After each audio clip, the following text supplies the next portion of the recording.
Araby is the third short story of the collection, and it's about a young boy who falls in love with the girl on the other side of the street. She doesn't have a name, she is simply called Mangan's sister, and we have no indication whether the two are same age or not, but we see the boy falling in love, as he is the first-person narrator. When finally the girl addresses the word to the boy, she asks him if he is going to go to Araby, an exotic bazaar at which she couldn't go because of a retreat of her Catholic school. So the boy promises to go and bring a gift to her. The boy asks for permission to go and he is granted it, but he has to wait for his uncle to come back home and give money to him to go.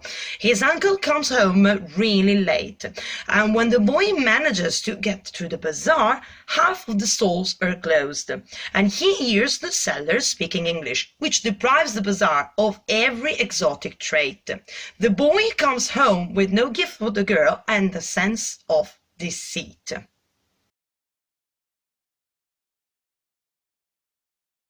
Every morning I lay on the floor in the front parlour watching her door.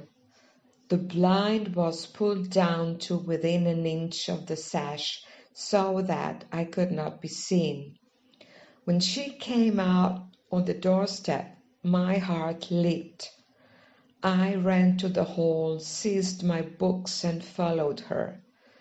I kept her brown figure always in my eye, and when we came near to the point at which our ways diverged, I quickened my pace and passed her.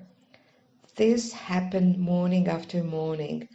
I had never spoken to her except for a few casual words, and yet her name was like a summons to all my foolish blood. I imagined that I bore my chalice safely through a throng of foes.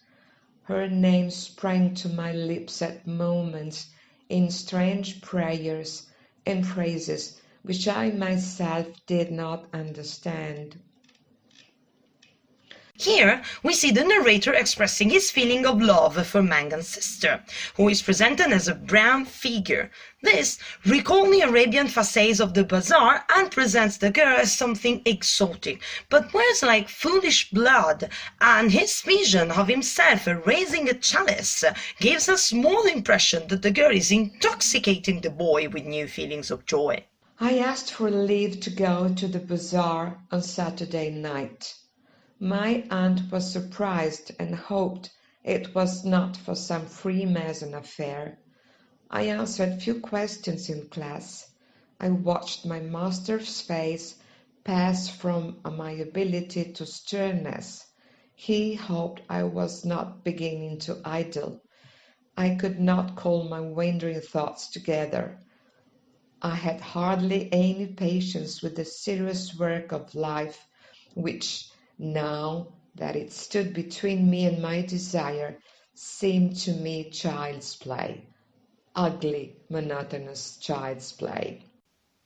Here we see that time does not adhere to the narrator's vision. This implies two things. First, the boy is so intoxicated by love that he cannot think clear.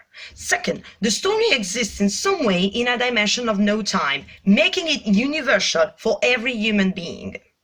I sat staring at the clock for some time, and when its ticking began to irritate me, I left the room. I mounted the staircase and gained the upper part of the house. The high, cold, empty, gloomy rooms liberated me, and I went from room to room singing. From the front window I saw my companions playing below in the street. I looked over at the dark house where she lived. I may have stood there for an hour, seeing nothing but the brown-clad figure cast by my imagination, touched discreetly by the lamplight at the curved neck, at the hand upon the railings and at the border below the dress. When I came downstairs again, I found Mrs. Mercer sitting at the fire.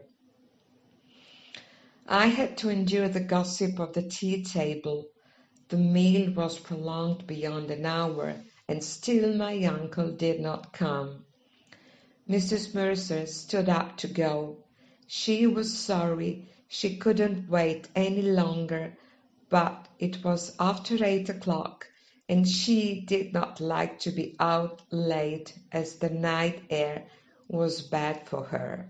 In this extract, we can see recurrent features such as window and food. The meal is part of the routine that clearly traps the narrator that wants to go to the bazaar, but he is stuck and forced to go through a ritual that has no importance for him.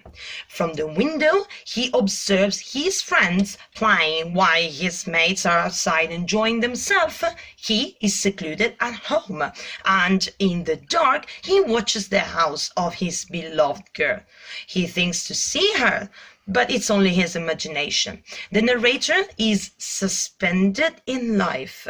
He is alive, but instead of living his life like his companions, he is lingering in a vision, letting time pass by. Nearly all the stalls were closed, and the greater part of the hall was in darkness. I recognized a silence like that which pervades a church after a service. I walked into the center of the bazaar timidly. A few people were gathered about the stalls which were still open. Remembering with difficulty why I had come, I went over to one of the stalls and examined porcelain vases and flowered tea sets. At the door of the stall, a young lady was talking and laughing with two young gentlemen. I remarked their English accents and listened vaguely to their conversation. Along with other elements that frustrate his desires, such as schoolwork, his uncle delay, and delayed trains, the arrival of the bazaar is the last deceiving element. Most of the stalls are closed and in darkness, and the silence reminds him of the church, an everyday element with nothing exotic. At last, but not least, he hears English accent. It looks like the fulfillment of contentness remained foreign to Dubliners, impossible to achieve. The continuous delay, his uncle and trains, may suggest that there is no room for love in the life of Dubliners. Gazing up into the darkness, I saw myself as a creature driven and derided by vanity, and my eyes burned with anguish and anger. This is how the story ends. The narrator, instead of realizing that he doesn't need a gift to express his love, he simply gives up. The story suddenly turns from a youthful, happy love story to a story of defeat. His frustration is universal. The narrator doesn't have a name, but in the end, he is only a creature. All these cheerful thoughts of love are just merely vanity, and the only feelings left him are anguish and anger. This is an example of epiphany. He acknowledges that the joy of love are impossible to reach for him, and he goes back home to his everyday life.